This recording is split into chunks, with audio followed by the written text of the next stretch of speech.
नर्क और स्वर्ग कहाँ है। एक समय की बात है, गांव में एक पवित्र व्यक्ति अमन रहता था। वह हमेशा स्वर्ग और नरक के बारे में जानने के लिए उत्सुक रहता था। एक दिन पवित्र व्यक्ति भगवान से मिला। जब वह भगवान से मिला तो उसने पूछा, प्रभु क्या आप मुझे बता सकते हैं कि स्वर्ग और नरक कैसा है। भगवान मुस्कुराए और उसे दूसरी दुनिया में ले गए और वहाँ वो दो दरवाजे के सामने खड़े थे। भगवान ने उसे जाने के लिए कहा और प्रत्येक दरवाजे के अंदर खुद जाकर देखने के लिए कहा। अमन ने जाकर पहला दरवाज़ा खोला। वहाँ उसने एक बड़ी गोल मेज देखी जिसके चारों ओर लोग बैठे थे। मेज के बीच में स्वादिष्ट सूप का एक बड़ा बर्तन रखा गया था। वहाँ बैठे सभी लोग के हाथों में बहुत लंबे चम्मच थे। मेज के बीच में स्वादिष्ट सूप के बर्तन तक पहुँचने के लिए चम्मच काफ़ी लंबे थे, लेकिन लंबे चम्मच के कारण भोजन से भरा चम्मच लोग मुंह में नहीं ले पा रहा। लंबे चम्मच की वजह से खाना ना खाने के कारण वो सभी दुबले पतले और बीमार लग रहे थे। वहाँ के लोग बहुत दुखी थे। वहाँ पीड़ित लोगों के दुखी को देखकर पवित्र व्यक्ति कांप उठे। वह उस कमरे से बाहर आया और दूसरे कमरे का दरवाज़ा खोला।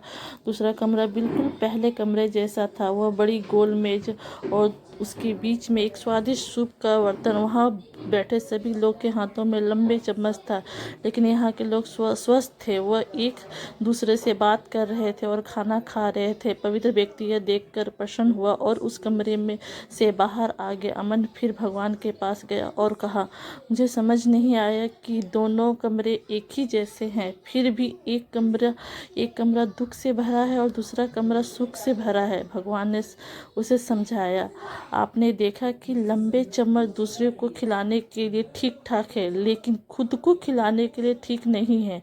गवान के पास गया और कहा, मुझे समझ नहीं आया कि दोनों कमरे एक ही जैसा है, फिर भी एक कमरा दुख से भरा और दूसरा कमरा सुख से भरा है। भगवान ने उसे समझाया, आपने देखा कि लंबे चम्मच दूसरे को खिलाने के लिए ठीक ठाक है, लेकिन खुद को खिलाने के लिए ठीक नहीं है। आप जिस कमरे में पहले गए थे वह नरक था। वहाँ के लोग लालची है और केवल अपने बारे में सोचते हैं, दूसरे की मदद नहीं करना चाहते हैं, जिसके कारण वे अपना पेट नहीं भर पा रहे हैं और दुख झेल रहे हैं। और दूसरा कमरा स्वर्ग था। यह उन लोगों से भरा है जो एक दूसरे की परवाह करते हैं और प्यार करते हैं, एक दूसरे को उन लंबे चम्मच से खिलाते हैं जिससे वह स्वस्थ और सुखी रहते हैं। यही स्वर्ग है। Thank you for watching video. Bye. Take care. Please like, subscribe and share.